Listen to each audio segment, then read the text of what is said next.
Hello everyone, welcome back to this channel. Now हम करेंगे हिंदी भाषा संप्रेषण और संचार का वन शॉट। संप्रेषण का अर्थ, सबसे पहले संप्रेषण होता क्या? संप्रेषण का मतलब होता है कम्युनिकेशन। संप्रेषण वह प्रक्रिया है जिसके द्वारा कोई व्यक्ति अपने मन के विचार, भावनाएं, जानकारी या संदेश किसी अन्य व्यक्ति तक पहुंचाता है। देखो, सबसे पहले कम्युनिकेशन क्या है? एक ऐसी प्रोसेस है जिसमें एक जो पर्सन है वो अपने विचार दूसरे पर्सन तक भेजता है। ठीक है, तो उसी को संप्रेषण बोलते हैं हिंदी में, जिसके द्वारा कोई व्यक्ति अपने विचार, भावनाएं, जानकारी या संदेश किसी अन्य व्यक्ति तक पहुंचाता है, तो उसको संप्रेषण बोलते हैं। जब हम किसी से बात, लिखाई, संकेत किसी माध्यम के द्वारा अपनी बात पहुंचाते तो वही संप्रेषण है। उदाहरण के तौर पे देखें तो जैसे शिक्षक का विद्यार्थियों को पढ़ाना, जैसे अब मैं पढ़ा रही हूँ तो मैं अपनी नॉलेज हिंदी के बारे में आप सबको बता रही हूँ। So that is also called संप्रेषण। मोबाइल पर मैसेज भेजना, तो ये भी एक प्रोसेस होगी कम्युनिकेशन की। हाथ के इशारे से या फिर चेहरे के हाव भाव से कुछ बताना, तो वो भी हो गया। अब इसका महत्व, संप्रेषण का महत्व, इम्पोर्टेंस ऑफ कम्युनिकेशन। तो सबसे पहले हम जानकारी साझा करें। एक व्यक्ति दूसरे व्यक्ति के पास क्या भेज रहा है? अपने विचार, भावनाएं, जानकारी, संदेश। तो हम क्या करें? जानकारी साझा करें। बिना संप्रेषण के कोई भी जानकारी दूसरों तक नहीं पहुंचाई जा सकती। अगर हम अपने विचार एक व्यक्ति से दूसरे व्यक्ति तक नहीं जाएंगे तो जानकारी कैसे जाएगी? तो नहीं पहुंचाई जा सकती। ठीक है, समझ बढ़ाने के लिए यह दूसरों के विचार, भावनाओं को समझने में मदद करता है। अब हमने ये विचार अपने यहाँ भेजे तो अब ये हमारे विचार को समझेगा, तो ये मदद करता है। संबंध बनाने और बनाए रखने के लिए, अब दोनों के बीच में एक रिलेशनशिप होगी, चाहे वो मैनेजर वगैरह की हो या फिर कुछ और हो। अच्छे रिश्ते, टीम वर्क और सहयोग, निर्णय लेने में सहायक होता है। ये जो कम्युनिकेशन प्रोसेस, अगर हम बेटर कम्युनिकेशन, अच्छी कम्युनिकेशन करते हैं तो हमारा निर्णय बहुत अच्छा लिया जाता है। समस्या का समाधान मिल जाता है और विवाद निवारण, स्पष्ट और प्रभावी कम्युनिकेशन से गलतियाँ कम होती हैं। ये महत्व हो गया। संप्रेषण के तत्व, एलिमेंट्स ऑफ कम्युनिकेशन। 5 मेन जो तत्व होते हैं कम्युनिकेशन के, संप्रेषण के। सबसे पहला तत्व जिसमें आता है सेंडर, प्रेषक। दूसरा आता है संदेश, मैसेज। तीसरा आता है माध्यम, चैनल, मीडियम। चौथा प्राप्तकर्ता। फिफ्थ है प्रतिक्रिया, एंड देन शोर और बाधा या फिर नॉइस। सेंडर जो संदेश भेजता है। सेंडर कौन होता है? Sender is the person who sends message, जो कि संदेश भेजता है, चाहे वो शिक्षक हो, मित्र हो, प्रबंधक, कोई भी हो। मैसेज जो कि चीज़ हमने लिखी है वो मैसेज हो गया। सेंडर ने क्या लिखा है? एक मैसेज। ठीक है, जो जानकारी या विचार जो भेजा जाता है सेंडर के द्वारा, तो वो होता है मैसेज। माध्यम और चैनल, तो मीडियम। अब ये जो मैसेज है ये हमें भेजना है, तो ये किस तरीके से भेजेंगे? फ़ोन के थ्रू, ईमेल के थ्रू या फिर किसी और चीज़ के थ्रू, तो ये क्या होता है? Medium, channel. ठीक है, रिसीवर जो संदेश, अब ये मैसेज हमने भेजा तो ये कौन लेगा? रिसीवर, प्राप्तकर्ता लेगा। ठीक है, रिसीवर जो कि संदेश प्राप्त करेगा एंड उसको समझेगा। उसके बाद ये रिसीवर उस मैसेज को समझने के बाद क्या देगा? हमें फीडबैक। उसके बाद वो हमें फीडबैक देगा, प्रतिक्रिया, कि ये मैसेज पॉजिटिव है या नेगेटिव, मतलब कैसा मैसेज है, जिसे पता चलता है कि उसको मैसेज समझ आया या फिर नहीं। फिर उसके बीच में आती है एक नॉइस, बाधा, जो संप्रेषण को प्रभावित कर सकता है। जैसे कि हम मैसेज भेज रहे हैं तो अचानक से हमारे यहाँ पे मैसेज भेज रहे हैं तो मीडियम है, तो यहाँ पे नेटवर्क ख़राब हो गया तो ये मैसेज नहीं पहुँच पाएगा, तो ये एक नॉइस हो गई। उसके बाद यहाँ पे ये फीडबैक है ना, इसको रिसीवर को मैसेज समझ नहीं आया अच्छे से, तो ये भी एक प्रॉब्लम आ गई हमारी कम्युनिकेशन प्रोसेस में। तो एलिमेंट्स ऑफ कम्युनिकेशन नाउ है संप्रेषण की प्रक्रिया, मतलब जो कम्युनिकेशन की प्रोसेस होते हैं, प्रोसेस ऑफ कम्युनिकेशन देखने हैं, ये भी 5 चरणों में है और ये भी 5 मुख्य तत्व होते हैं इसके भी। तो सबसे पहले फॉर्मेशन में क्या होता है? आइडिया को फॉर्म करो, विचार को उत्पन्न करो। सबसे पहले संप्रेषण करने से पहले अगर हमें कम्युनिकेट करना है किसी भी बात को, तो हम क्या करेंगे? पहले हमारे आइडिया को फॉर्मेट करेंगे, मतलब विचार उत्पन्न करेंगे। प्रेषक के अपने मन में विचार लाता है। प्रेषक कौन? जो कि मैसेज भेजता है, सेंडर, वो अपने मन में एक विचार लाता है, हाँ मुझे इसके बारे में बात करनी है। उसके बाद संदेश का निर्माण, वो संदेश बनाता है, मैसेज को तैयार करता है, जिसमें शब्द, संकेत और लिखित रूप में बदलना। उसके बाद संदेश का प्रेषण, संदेश को माध्यम के द्वारा भेजता है। अब उसमें वो डिसाइड करता है कि किससे भेजेंगे हम, मेल से या फिर किसी और से इसमें चैनल और मीडियम वो डिसाइड कर। उसके बाद संदेश को समझना, डिकोड करना। जो रिसीवर है, रिसीवर को वो संदेश मिल गया, अब वो संदेश को डिकोड करेगा, प्राप्तकर्ता संदेश को समझेगा। उसके बाद वो अपनी फीडबैक, प्रतिक्रिया देगा, ठीक है, जिससे हमें पता चलेगा कि उसको ये जो संदेश है समझ आया भी या फिर नहीं आया, तो ये रिसीवर बताएगा। तो देयर आर 5 मेन एलिमेंट्स इस प्रोसेस के अंदर, कम्युनिकेशन के प्रोसेस के अंदर, जिसको हम संप्रेषण बोलते हैं। इसकी प्रोसेस में 5 एलिमेंट है। सबसे पहले विचार बनाओ, फिर संदेश का निर्माण करो, फिर संदेश का प्रेषक मतलब कौन सा माध्यम से भेजना है, फिर उसके बाद संदेश को समझो, फिर प्रतिक्रिया दे दो। तो ये 5 हो गए। अब है इसका उद्देश्य, ऑब्जेक्टिव मतलब उद्देश्य क्या है, इसका मेन जो उद्देश्य है वो क्या है। जानकारी देना, सबसे पहले इसका किसी विषय, घटना, प्रतिक्रिया की जानकारी साझा करना है। फिर प्रेरित करना, दूसरों को किसी कार्य के लिए उत्साहित करना मतलब मोटिवेट करना। फिर समझ बढ़ाना, किसी को किसी के बारे में नॉलेज नहीं है, जैसे आपको हिंदी क्या के बारे में कुछ नहीं पता, तो आई एम मतलब कि मैं आपको नॉलेज दे रही हूँ, तो इसके ज्ञान और कौशल साझा करना। संबंध स्थापित करना, एक व्यक्तिगत और पेशेवर संबंध मजबूत करना और समस्या सुलझाना। अगर किसी को लेट्स से मैथ में प्रॉब्लम है और उसका टीचर उसको फिर वो सॉल्यूशन प्रोवाइड कर रहा है, तो ये क्या होगी, एक प्रोसेस होगी। इसमें क्या कर रहा है, वो सॉल्यूशन प्रोवाइड कर रहा है, गलत फहमियों को दूर कर रहा है, ठीक है। उसके बाद है क्या क्या बाधाएं आती है कम्युनिकेशन के प्रोसेस में। एक तो हमने पहले देखी थी जो कि थी नॉइस, वो बाधा थी।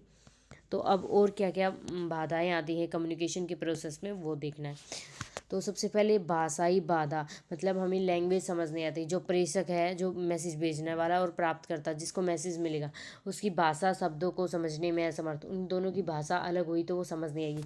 एक सब अंग्रेजी शब्द जो समझ नहीं पाते, किसी तकनीकी शब्द को सामान्य भाषा में नहीं समझना।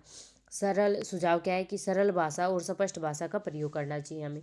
दूसरा, शाब्दिक और गैर शाब्दिक बाधाएं, मतलब शब्दों का गलत व्याख्या, जल्दी करो से किसी दबाव को महसूस हो सकता है। हमने उसमें लिख दिया कि हाँ ये काम आपको जल्दी करना है, तो उसको दबाव महसूस होगा, तो ये सबसे बड़ी बात है। और इशारे, हाव भाव और आवाज़ का गलत अर्थ, हमने इशारे से कुछ और बताया था लेकिन वो कुछ और समझ गया, तो इससे उसको गलत अर्थ निकाल के वो नेगेटिव ले गए थे। उसके बाद है श्रोता की बाधाएं, जो सुनने वाला है उसकी बाधाएं, जब जो मैसेज ले रहा है उसको ध्यान से नहीं सुनता और समझता। जैसे कि ये सेंडर है, ये मैसेज दे रहा है इसको, ठीक है, और ये इसकी बात को ध्यान से नहीं सुन रहा। अगर ये बात को ध्यान से नहीं सुन रहा तो इसको प्रॉब्लम आएगी, ठीक है, प्रॉब्लम आएगी। तो ये कम्युनिकेशन प्रोसेस में प्रॉब्लम हो गई। जैसे क्लास में मोबाइल देखना, शिक्षक की बात ना सुनना, तो ये प्रॉब्लम हो गई। मनोवैज्ञानिक बाधाएं, साइकोलॉजिकल बाधाएं, ठीक है, व्यक्तिगत की भावना, जैसे मानसिक स्थिति, और जैसे कोई पर्सन स्ट्रेस में है तो वो दूसरों की बात जल्दी से नहीं समझ पाएगा, तो ये बाधा है। गुस्से में कोई संदेश ठीक से नहीं समझता, किसी के प्रति पहले से ही नापसंदी। भौतिक और सांस्कृतिक बाधाएं, जैसे दूरी, आवाज़ का कम होना, ख़राब नेटवर्क। अगर हमारे पास इसने हमारे पास भेजा मैसेज और यहाँ पे बीच में नेटवर्क एरर था, तो हमारे पास वो मैसेज अच्छे से नहीं आया, तो वो मैसेज हमें समझ नहीं आएगा। उसके बाद है तकनीकी बाधाएं, टेक्निकल बैरियर्स, जब माध्यम या तकनीक काम न करे, संदेश नहीं पहुंच पाता, mobile network, email server down, meeting का लिंक नहीं खुलना, तो ये सब हो गया। उसके बाद है इनका सॉल्यूशंस, ये जो बाधाएं आई तो इनका सॉल्यूशन क्या होगा। अगर ये बाधाएं आ गई हैं कम्युनिकेशन प्रोसेस में, तो इनका सॉल्यूशन, सबसे पहले भाषाई बाधा, भाषा को स्पष्ट और सरल रखो, मुश्किल शब्दों का यूज़ मत करो। दूसरा है शाब्दिक और गैर शाब्दिक बाधा, शब्द सही चुनो जो सबको समझ आए, हाव भाव टोन अच्छा रखो। और श्रोता की बाधा है ध्यान से सुनो और समझो। उसके बाद है मनोवैज्ञानिक बाधा, गुस्सा को दूर रखो, एंग्री मत हो किसी भी टॉपिक पे। भौतिक और सांस्कृतिक, साफ जगह और अच्छा माध्यम सुनो, इंटरनेट जहाँ पे है वहाँ पे, नेटवर्क जहाँ पे है वहाँ पे मैसेज को कनेक्ट करने की कोशिश करो। तकनीकी बाधा, सही उपकरण इस्तेमाल करो, बैकअप माध्यम तैयार रखो। तो ये कुछ जो सॉल्यूशंस हैं प्रॉब्लम्स के वो हैं। फिर है संप्रेषण का अर्थ क्या होता है। संप्रेषण का अर्थ संदेश जानकारी का आदान प्रदान करना, यानी किसी व्यक्ति से किसी अन्य व्यक्ति तक विचार सूचना भाव पहुंचाना। उदाहरण जैसे शिक्षक अपने विद्यार्थियों को पढ़ा रहा है, मोबाइल पर मैसेज भेजना। संचार क्या होता है। संचार भी संदेश पहुंचाने की प्रक्रिया, लेकिन यह थोड़ा व्यापक और तकनीकी रूप से इस्तेमाल होने वाला शब्द है।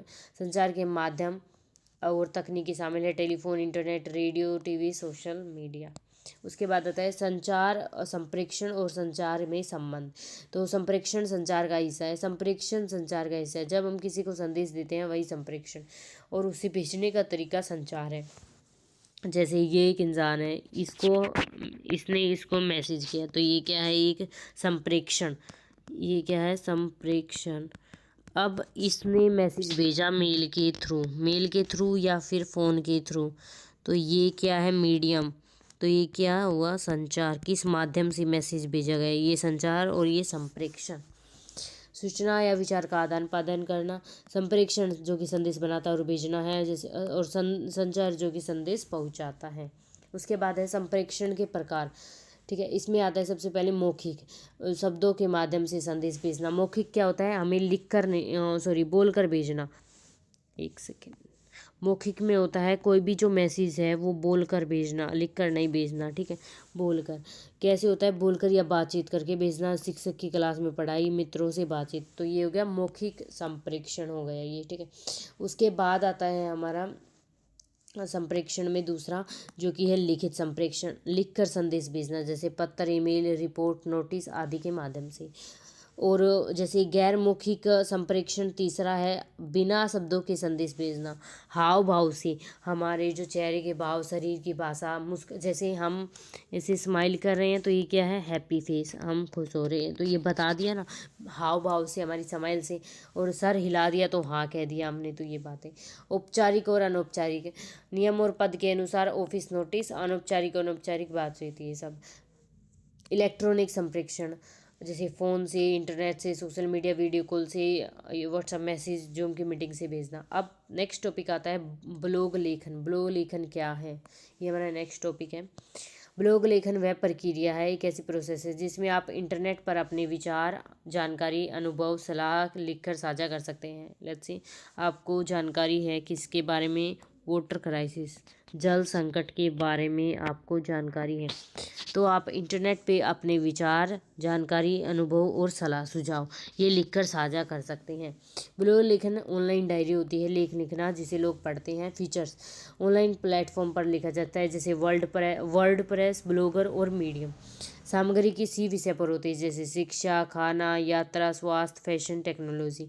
इंटरेक्टिव, पाठक कमेंट पढ़ सकते हैं, सवाल पूछ सकते हैं। नियमित रूप से अपडेट किया जाता है, नए नए लेख समय पर जोड़े जाते हैं। अब इसका महत्व क्या है, ब्लॉग लेखन का महत्व। सबसे पहले जो भी आपके पास ज्ञान है, जानकारी है, वो आप अपना ज्ञान दूसरों के साथ बांट सकते हैं। उसके बाद व्यक्तिगत बोर्डिंग, ब्लॉग से आप अपने लोगों आपको एक्सपर्ट के रूप में दिखा सकते हैं। तीसरा, लेखन कौशल में सुधार, जब आप नियमित रूप से ब्लॉग लिखते हैं तो आपकी भाषा और लेखन की जो क्षमता है वो बेहतर होती है। संपर्क और नेटवर्क बढ़ाना, पाठक और अन्य ब्लॉगर्स के साथ भी जुड़ सकते हैं। फिर कमाई का साधन, ब्लॉग के माध्यम से विज्ञापन, परियोजन, एफिलिएट मार्केटिंग से पैसा कमाया जा सकता है। तो ये कुछ हो गए महत्व, इंपॉर्टेंस ऑफ ब्लॉग राइटिंग। अब इसकी प्रोसेस, प्रक्रिया क्या है ब्लॉग राइटिंग की। सबसे पहले एक टॉपिक चूज़ कर लो कि किस टॉपिक पे आपको ब्लॉग लिखना है। एक विषय चूज़ करें, फिर विषय ऐसा होना चाहिए जो पाठक को पसंद आए, जिससे आपका ज्ञान हो। विषय ऐसा नहीं होना चाहिए कि जिस पे आपको कुछ पता ही नहीं हो। विषय ऐसा होना चाहिए जिसके बारे में आपको पता हो, जैसे यात्रा, खाना, शिक्षा, स्वास्थ्य और टेक्नोलॉजी। शोध करें, मतलब उस विषय के बारे में रिसर्च करें। चुने हुए विषय पर जानकारी इकट्ठा करें, चाहे वो इंटरनेट से हो, किताबों से हो, लेख से हो या फिर अनुभव के डेटा से लें। यह भी सुनिश्चित करना चाहिए कि जो भी आपने जानकारी ली है वो सही और परिणामित हो। ठीक है, रूपरेखा बनाएं। अब आउटलाइन बनाएं कि आप इंट्रोडक्शन में क्या लिखेंगे, मेन पॉइंट्स क्या रखेंगे और कंक्लूजन में क्या देंगे, जिससे वो ब्लॉग पढ़ने के लिए अच्छा हो। उसके बाद लेखन कार्य करना, राइट करो। अब सरल और साफ भाषा में छोटे छोटे पैराग्राफ और सब हेडिंग्स में का इस्तेमाल कर उसको राइट करो, लिख दो ब्लॉग को। अब संपादन और सुधार, अब उसमें आपने लिख दिया, अब एक बार लेख को दोबारा से पढ़ो और उसमें कुछ गलतियाँ हैं तो उनको चेक करो, कुछ स्पेलिंग्स, कुछ ग्रामर या फिर जो स्टाइल है वो रॉन्ग है तो उसको सही करो। उसके बाद पब्लिशिंग, उस ब्लॉग को आपने लिख दिया, अब उसको प्लेटफॉर्म पर पब्लिश कर दो। प्लेटफॉर्म जैसे कि वर्ड प्रेस, ब्लॉगर और मीडियम या फिर कोई और सोशल मीडिया प्लेटफॉर्म हो गई। उसके बाद प्रचार या साझा, अब प्रमोशन और शेयरिंग, ब्लॉग लिंक शेयर करें सोशल मीडिया पे, व्हाट्सएप पर और ईमेल पे, फिर पाठकों से फीडबैक लें कि क्या क्या हम इसमें सुधार कर सकते हैं, इम्प्रूव कर सकते हैं, इम्प्रूवमेंट कर सकते हैं। उसके बाद है जैसे कि एक ब्लॉग लिखा हुआ है यहाँ पे, लेट्स से हम देखते हैं, यहाँ पे एक ब्लॉग लिखा हुआ है, जल संकट एक गंभीर समस्या पे ब्लॉग है ये, ठीक है। जल हमारे जीवन का आधार है, बिना पानी के जीवन असंभव है, लेकिन आज दुनिया और भारत दोनों में जल संकट गंभीर समस्या बन चुका है। जल संकट का अर्थ, जल संकट का अर्थ है पानी की कमी या पानी का दूषित होना जिससे जीवन या खेती पर असर पड़ता है। अब इसके कारण सबसे पहले हमें लिखना है जल संकट, जो भी प्रॉब्लम है ना उसका अर्थ, फिर उसके बाद उसके कारण, फिर उसके प्रभाव, और फिर उससे कैसे बच सकते हैं हम, समाधान, और फिर सॉल्यूशन, ठीक है। तो इसके कारण बढ़ती जनसंख्या, जल प्रदूषण, अत्यधिक जल उपयोग, जलवायु परिवर्तन। उसके फिर प्रभाव क्या है, पीने के पानी की कमी, फसल सूखना, पानी के लिए संघर्ष, परिस्थिति और पर्यावरण। और उसके बचाव समाधान क्या क्या है, पानी बचाना, बारिश का पानी संचित करना, कृषि में ड्रिप इरिगेशन का उपयोग, जल प्रदूषण, ठीक है। जल संकट हमारी जिम्मेदारी है, अगर हम सावधानी से पानी इस्तेमाल करें और बचने का उपाय करें तो इसमें भविष्य में पानी की कमी से बचाया जा सकता है। तो ये पूरा ब्लॉग राइटिंग हो गया। एक सेकेंड, उसके बाद आता है हमारा डायरी लेखन। ब्लॉग राइटिंग के बाद हमारा आता है डायरी लेखन। कहाँ गया, हाँ, डायरी लेखन, ठीक है। डायरी लेखन वह प्रक्रिया है जिसमें कोई व्यक्ति अपने रोजाना के अनुभव, भावनाएं, विचार और घटनाएं लिखता है, रोजाना के, ठीक है। ब्लॉग लेखन तो फिर भी आप किसी टॉपिक पे लिखते हो, लेकिन ये रोजाना के लिए होता है। आप अपनी व्यक्तिगत किताब जिसमें आप अपनी बातें, अनुभव लिखते हैं। और ब्लॉग राइटिंग होता है डिजिटल के लिए, ऑनलाइन डायरी, और इसको बोलते हैं डायरी, ठीक है। आज स्कूल में क्या हुआ ये आपने अपनी डायरी में लिख दिया, आपने क्या क्या नई चीज़ें सीखी, आपके सुखी और दुखी के पल, वो सब लिख दिया। डायरी का स्वरूप, अब फॉर्मेट क्या होना चाहिए, डायरी का स्वरूप बहुत सरल है। पहले सबसे पहले आप डेट लिख दो कि आज क्या तारीख है, उसके बाद किस दिन लिखा जा रहा है, फिर उसके बाद लिख दो प्रिय डायरी, डियर डायरी लिखा जाता है। फिर आप बता दो कि क्या क्या हुआ था, घटनाएं, अनुभव और भावनाएं। फिर उसके बाद आपका, आपकी, जैसे आपका मित्र पूजा, सॉरी आपकी मित्र पूजा, ऐसे लिख दो लास्ट में। तो ये डायरी राइटिंग हो गई। तो इसमें सबसे पहले आपको उसमें दिनांक लिखना है, डेट लिखनी है। फिर उसके बाद आपको लिखना है पीरियड डायरी, डियर डायरी, और फिर उसमें घटनाएं, अनुभव या फिर भावनाएं, और फिर उसको एंड कर दो आपका, आपकी पूजा वगैरह करके जो नाम है वो लिख के। फिर है डायरी राइटिंग का महत्व, यादें रोजा संजोना, मतलब हम कुछ भी लिखते हैं या फिर हमने कोई भी अचीवमेंट की, हम उसको अगर दोबारा से पढ़ेंगे कभी तो हमें अपनी यादें सुरक्षित रख सकते हैं। दूसरा, भावनाओं को व्यक्त करना, खुशी, दुखी, डर, प्यार, सब डायरी में लिखा जाता है। लेखन क्षमता बढ़ाता है, रोज़ लिखने से भाषा और शब्दों को समझ बढ़ती है। समय प्रबंधन, दिन की घटनाओं को क्रमबद्ध लिखने से अनुशासन आता है। आत्म सलेक्शन, हम दोबारा से अपनी डायरी पढ़ेंगे ना तो हमें पता चलेगा कि हमने पहले क्या गलतियाँ की थी, अब क्या क्या सुधारी हैं, तो हम दोबारा से वो गलतियाँ करने को अवॉइड करेंगे। तो इसलिए डायरी राइटिंग थोड़ा और माना जाता है कि हमें लिखना चाहिए डायरी राइटिंग, चाहे वो स्टूडेंट हो, चाहे कोई टीचर हो, कुछ भी हो, उनको लिखना चाहिए। डायरी लेखन की प्रक्रिया क्या होती है, अब सबसे पहले ये है कि डायरी लेखन की प्रक्रिया मतलब प्रोसेस, सही समय चुनें, दिन के अंत में या सुबह, जब दिन भर की घटनाएं याद हों जब लिखें, ठीक है। दिनांक और सार्थक लिखें, तारीख लिखें, पीरियड डायरी, मुख्य और अनुभव भाव लिखें, दिन में क्या घटनाएं हुई थी, क्या सीख मिली, मजा या दुख लिखें। सरल और स्पष्ट भाषा में लिखें, छोटे वाक्य, सरल भाषा और भावनाओं के साथ। समापन करें कि आपका नाम, कोई छोटा संदेश लेकर समीक्षा करें, लिखे हुए को पढ़ें और ज़रूरी सुधार करें, ठीक है। तो ये है प्रोसेस ऑफ डायरी राइटिंग।